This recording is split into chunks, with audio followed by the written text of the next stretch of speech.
Iran tengah runtuh dan bahkan pejabat rezim menyadarinya.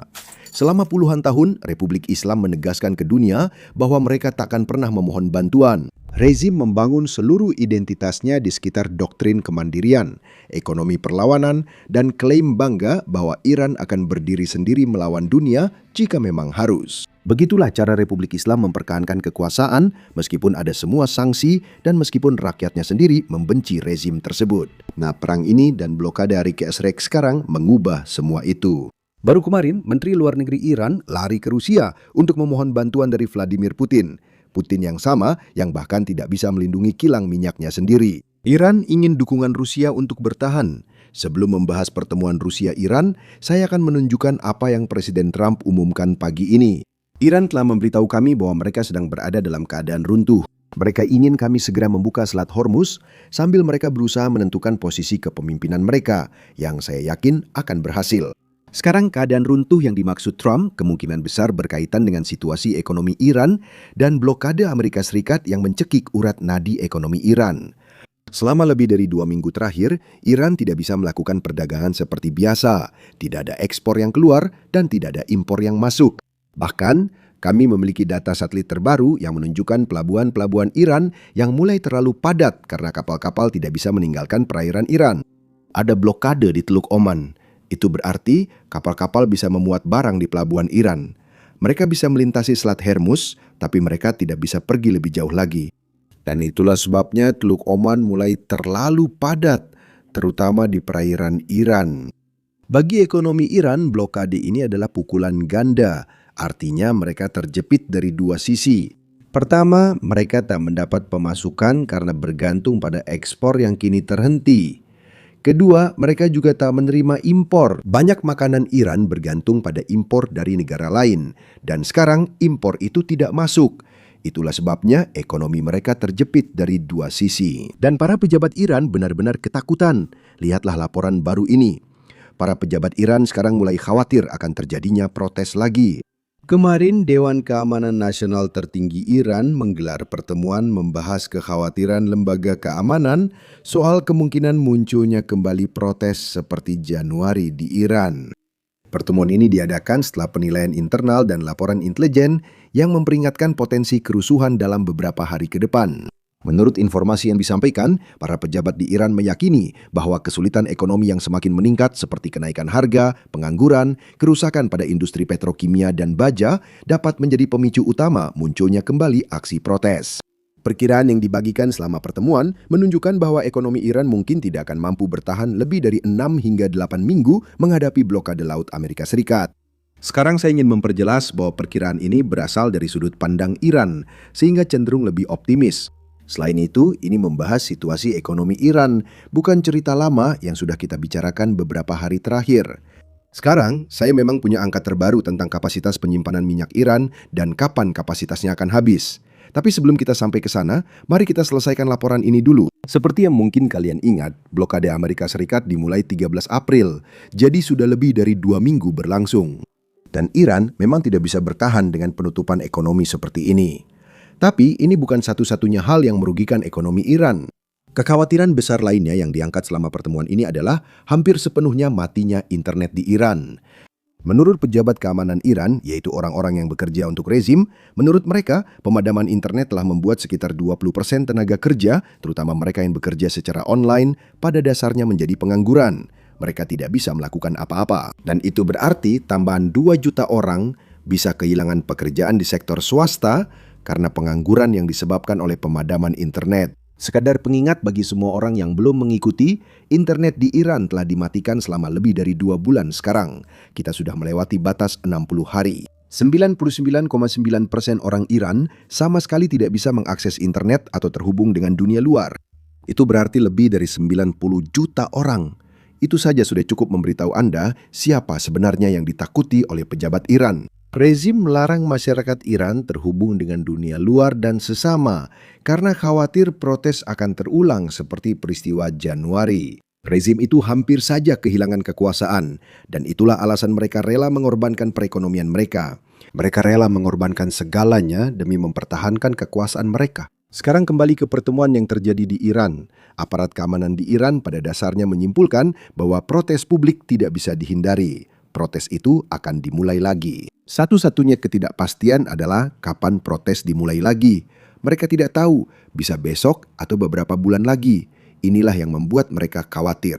Itulah sebabnya para pejabat rezim panik dan mereka berusaha mencari solusi apapun yang bisa memberi mereka sedikit ruang bernapas. Kemarin kita membahas bagaimana Iran mengirimkan proposal kepada Amerika Serikat yang akan membuka kembali Selat Hormuz jika Amerika Serikat mencabut blokade lautnya. Dari sudut pandang Amerika Serikat, ini tidak masuk akal. Perang ini dimulai karena ambisi nuklir Iran, dan tidak akan ada negosiasi sampai Iran menangani masalah itu. AS tak berkepentingan memberi jalan keluar bagi Iran saat Iran kesulitan. Kini Iran menyadarinya. Itulah sebabnya setelah mengirim proposal ke Amerika Serikat, Menteri Luar Negeri Iran kabur ke Rusia untuk memohon bantuan kepada Putin. Sekarang sebelum kita membahas apa yang dia lakukan di Rusia, saya ingin mengingatkan Anda untuk menekan tombol like dan subscribe di bawah ini. Setiap kali kita membahas Rusia, selalu saja ada bot Rusia yang mendownvote video kita. Dan itu berarti dukungan Anda benar-benar bisa membantu kami melawan hal tersebut dan membantu kami di mata algoritma. Jadi jika Anda belum subscribe, pastikan untuk menekan tombol like dan subscribe di bawah ini. Sekarang mari kita kembali ke topik. Di layar Anda melihat rekaman media pemerintah Rusia saat Menteri Luar Negeri Iran tiba di Saint Petersburg untuk bertemu Putin. Sekarang kami juga memiliki rekaman lain yang pada dasarnya menunjukkan mereka bertemu dan berbicara satu sama lain sebelum mereka melakukan pertemuan tertutup selama 2 jam. Bagian paling lucu sebenarnya terjadi sebelum pertemuan. Karena Teheran menegaskan sebelum pertemuan ini bahwa diplomat Iran tidak pergi ke Rusia untuk meminta-minta. Saya tidak tahu kenapa mereka harus menegaskan itu, tapi menurut saya tidak baik memulai pertemuan dengan berkata, "Hei teman-teman, kami tidak di sini untuk mengemis. Kami di sini untuk berkoordinasi dengan kalian karena kalian adalah mitra kami." Tapi tetap saja, dari sudut pandang Iran, mereka merasa Rusia belum menjalankan perannya dengan baik. Kalian lihat, ketika Putin melancarkan invasinya ke Ukraina, Iran sangat membantu Rusia. Mereka menyediakan drone Shahed, rudal balistik untuk Rusia, bahkan mengirim insinyur Iran ke Rusia untuk membangun pabrik yang sekarang memproduksi drone Shahed untuk Rusia di dalam wilayah Rusia. Sayangnya, Rusia belum bisa membalas bantuan itu di saat Iran membutuhkan. Namun, bukan berarti Rusia tidak membantu Iran. Tentu saja mereka sudah membantu. Kita telah membahas bagaimana satelit Rusia melintasi pangkalan AS saat perang masih berlangsung sebelum gencatan senjata, hanya beberapa hari setelah kejadian itu. Iran bisa menargetkan pangkalan ISX itu atau bahkan menargetkan sebuah gedung apartemen di mana satelit Rusia pada dasarnya memberikan koordinat kepada Iran. Jadi Iran bisa memasukkan data itu ke dalam drone mereka. Dan kemudian kita melihat serangan yang menyebabkan kerusakan cukup besar. Kamu tahu, jadi Rusia membantu Iran sebisa mungkin. Tapi seperti yang kalian mungkin tahu, Putin sedang cukup sibuk di Ukraina. Jadi dia belum bisa memberikan bantuan yang sangat dibutuhkan Iran. Jadi akan menarik untuk melihat apa yang terjadi, apa hasil dari pertemuan ini. Seperti yang saya katakan, ada pertemuan tertutup selama 2 jam, jadi kita tidak benar-benar tahu apa yang dibahas. Yang menarik adalah, Kepala Dinas Keamanan Rusia juga ikut dalam pertemuan ini. Kita melihat hal ini tahun lalu saat perang 12 hari ketika delegasi Iran ke Rusia untuk membahas perang itu. Membahas banyak hal yang tidak kita ketahui, karena itu terjadi secara tertutup. Namun, fakta kepala keamanan hadir di pertemuan ini memang menunjukkan Iran membahas langkah jika perang kembali pecah. Meski begitu, mungkin itu hanya spekulasi saya. Kita tidak benar-benar tahu, tapi kita akan mengetahuinya jika sesuatu terjadi di masa depan. Kamu tahu, saya berusaha untuk tidak terlalu memperhatikan apa yang mereka katakan, terutama pejabat dari Rusia, Tiongkok, atau Iran. Saya lebih fokus pada apa yang mereka lakukan. Jadi, jika Rusia nanti membantu Iran, kita akan tahu apa yang dibahas di pertemuan ini. Sampai sekarang, pernyataan dari kedua pihak setelah pertemuan ini tidak terlalu menarik. Itu sebenarnya tidak memberikan wawasan apapun tentang apa yang benar-benar dibahas, apa yang penting, apa yang tidak. Tapi bagaimanapun juga, saya yakin kita akan mengetahuinya di masa depan. Saat ini, masalah lain yang dihadapi Iran adalah penyimpanan minyak. Kepler kemarin merilis laporan yang memperkirakan berapa lama Iran masih punya kapasitas penyimpanan minyak. Kepler adalah perusahaan riset global yang memberi data ke perusahaan minyak besar. Jadi jelas pernyataan mereka penting. Dan mereka memperkirakan bahwa Iran memiliki cukup penyimpanan yang belum terpakai untuk bertahan mungkin 12 hari atau mungkin hingga 22 hari. Jadi mereka tidak memiliki angka yang pasti. Karena seperti yang bisa kalian tebak, Iran tidak transparan tentang penyimpanan yang mereka miliki. Tapi bagaimanapun juga, berdasarkan semua hal yang kita ketahui tentang Iran sebelum perang ini dimulai, Kepler memperkirakan mereka mungkin hanya punya hingga 22 hari, itu pun sudah sangat optimis. Mereka juga membagikan hal menarik. Berdasarkan penelitian, belum ada kapal tanker yang berhasil menghindari blokade Amerika Serikat di sekitar Teluk Oman. Itu berarti bahkan jika Iran sedang memuat kapal tanker, mereka tidak bisa berlayar ke pelanggan. Mereka terjebak di Teluk Persia atau di Teluk Oman. Dan ingat, di sini saya ingin memperjelas karena ada banyak informasi yang salah yang beredar. Blokade ini hanya berlaku untuk kapal tanker dan kapal yang masuk ke pelabuhan Iran atau keluar dari pelabuhan Iran, tidak peduli kapal itu milik negara mana. Dan yang kedua, garis blokade berada di luar Teluk Oman, tepat di perbatasan antara Teluk Oman dan Laut Arab.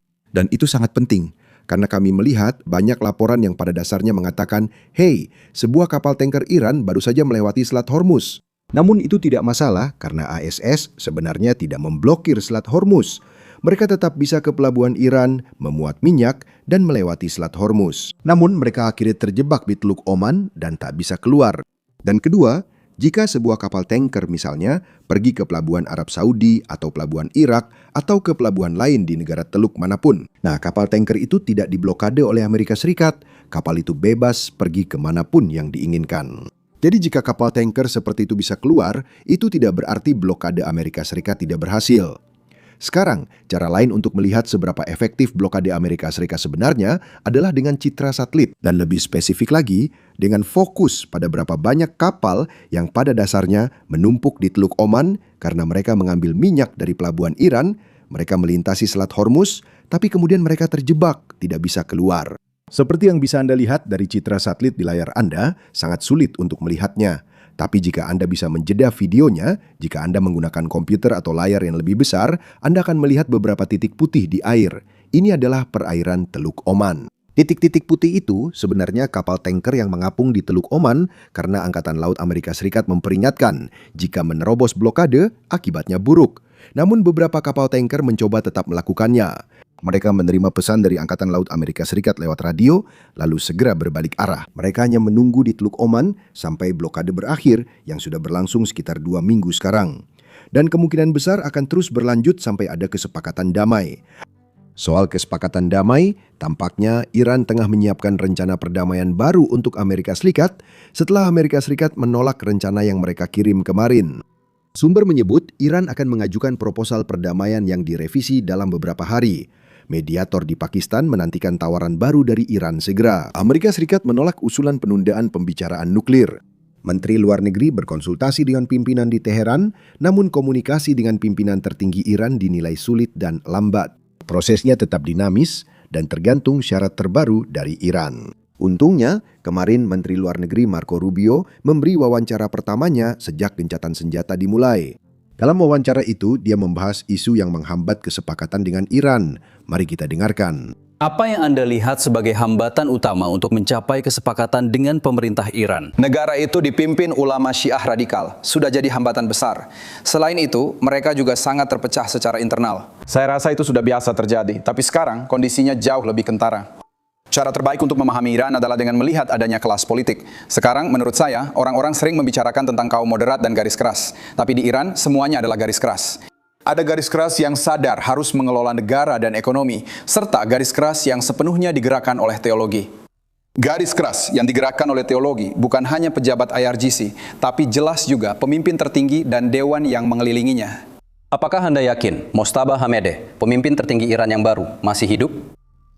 Ya, kami punya indikasi bahwa dia masih hidup. Jelas, mereka mengklaim bahwa dia masih hidup. Kami tidak punya bukti bahwa dia tidak hidup. Tapi menurut saya, pertanyaan yang belum terjawab di sini adalah, apakah dia memiliki kredibilitas yang sama seperti ayahnya?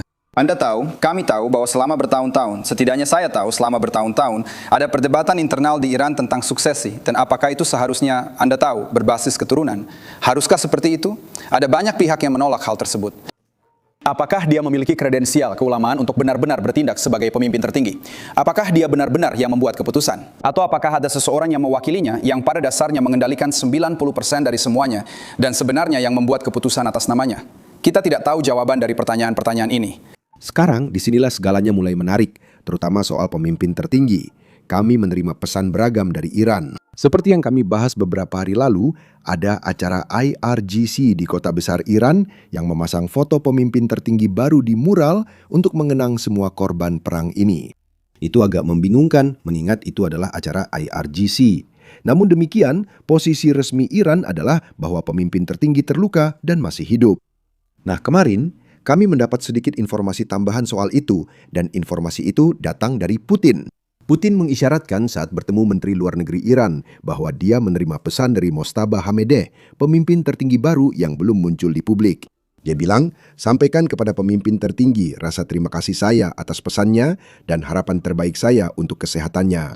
Sekarang saya merasa ini adalah pesan tertulis, bukan sesuatu seperti panggilan telepon atau panggilan video, karena mengapa Putin mengatakan, sampaikan rasa terima kasih saya atas pesannya, dan bukan mengatakan terima kasih atas panggilannya atau semacam itu. Yang mana, sekali lagi, jika ini adalah katakanlah sebuah surat atau semacamnya, itu memang menimbulkan banyak keraguan tentang apakah pemimpin tertinggi masih hidup atau tidak. Siapa saja bisa menulis pesan dan berpura-pura bahwa itu berasal dari pemimpin tertinggi, sementara kita masih belum melihat ataupun mendengar langsung darinya. Ngomong-ngomong, mari kembali ke Rubio. Dia juga ditanya soal proposal Iran yang kita bahas kemarin, di mana Iran bilang, mari bicara tentang Selat Hormuz dan blokade sekarang, akhiri perang, lalu bahas nuklir nanti. Pejabat Iran menyatakan isu nuklir bukan masalah utama dan ingin membahasnya setelah blokade selesai. Berikut tanggapan Rubio, silakan dengarkan. Laporan memang menunjukkan Iran telah menawarkan untuk membuka selat, tapi mereka ingin menunda pembicaraan tentang program nuklir mereka. Apakah ini akan diterima oleh pemerintahan Trump? Sekali lagi, saya tidak akan berspekulasi tentang pengambilan keputusan presiden dalam hal ini. Cukup dikatakan bahwa masalah nuklir adalah alasan mengapa kita berada dalam situasi ini sejak awal. Jika Iran hanyalah negara radikal yang dijalankan oleh orang-orang radikal, itu tetap akan menjadi masalah. Tapi mereka itu revolusioner. Pada dasarnya, mereka berusaha memperluas dan mengekspor revolusi mereka, bukan hanya apa yang mereka lakukan di Iran. Itulah sebabnya mereka bersama Hizbullah di Lebanon. Itulah sebabnya mereka mendukung Hamas. Itulah sebabnya mereka mendukung milisi di Irak. Mereka tidak hanya ingin mendominasi Iran, mereka ingin mendominasi kawasan. Bayangkan jika mereka punya senjata nuklir. Lihat apa yang mereka lakukan dengan selat itu. Itu seperti senjata nuklir ekonomi yang mereka gunakan pada dunia dan mereka banggakan. Mereka memasang papan reklame di Teheran yang membanggakan bagaimana mereka bisa menyandra 25% atau 20% energi dunia. Bayangkan jika orang yang sama punya akses senjata nuklir, mereka bisa menyandra seluruh kawasan. Nah, ini juga sudah pernah kami bahas di channel ini. Bayangkan, sebuah negara yang rela menyerang sekutunya sendiri. Qatar seharusnya adalah sekutu Iran. Oman sudah pasti masih menjadi sekutu Iran hingga hari ini. Namun dari sudut pandang Republik Islam, hal itu tak penting karena mereka menganggap perang ini ancaman eksistensial bagi kekuasaan dan kelangsungan hidup mereka. Mereka rela membakar seluruh kawasan demi bertahan hidup sehingga mulai menyerang sekutu-sekutu mereka. Dan mereka juga menyerang kapal tanker sipil dan kapal sipil di perairan internasional. Iran melakukan terorisme besar-besaran demi bertahan hidup karena menganggap itu sebagai akhir rezim mereka. Bayangkan jika rezim seperti itu punya senjata nuklir, tak seorang pun di dunia akan aman. Sekarang lanjut, Rubio juga ditanya apakah Iran benar-benar serius ingin mencapai kesepakatan atau para pemimpinnya sudah benar-benar gila. Dengarkan jawabannya. Apakah Anda percaya bahwa orang-orang Iran benar-benar serius ingin membuat kesepakatan? Saya rasa orang Iran benar-benar ingin keluar dari masalah mereka. Iran menghadapi banyak masalah, termasuk kerusuhan ekonomi beberapa bulan lalu. Semua masalah yang dihadapi Iran sebelum konflik ini dimulai masih ada, dan sebagian besar malah semakin parah. Sekarang mereka hanya punya setengah dari jumlah misil, tidak punya pabrik, dan tidak punya angkatan laut. Jika tak ada kesepakatan, apa yang terjadi selanjutnya? Ya, sekali lagi, itu adalah keputusan presiden. Saya akan mulai dengan mengingatkan semua orang bahwa tingkat sanksi terhadap Iran sangat luar biasa. Tekanan terhadap Iran juga luar biasa. Dan saya pikir tekanan yang lebih besar masih bisa diberikan. Tapi saya berharap setelah konflik ini, mata seluruh dunia telah terbuka terhadap ancaman yang ditimbulkan oleh Iran. Sekarang untuk memahami mengapa Iran bertindak seperti sekarang ini, kita harus kembali dan melihat bagaimana Iran bisa sampai pada posisinya saat ini. Itu tidak hanya berarti kembali ke tahun 1979 ketika revolusi Islam terjadi. Sebenarnya kita harus kembali lebih jauh ke masa ketika dinasti Qajar memerintah Iran pada abad ke-19 dan melihat bagaimana keputusan yang dibuat oleh kelas penguasa saat itu masih memengaruhi Iran hingga hari ini. Nah, tebak apa? Itu yang kami lakukan di podcast berseri baru kami yang dirilis hari ini. Jadi, kalau kamu tertarik dengan sejarah Iran dan bagaimana kita bisa sampai ke kondisi saat ini, pastikan untuk mendengarkannya. Kamu bisa menontonnya dengan klik tautan di deskripsi atau layar akhir di layar kamu. Intinya, klik video yang muncul.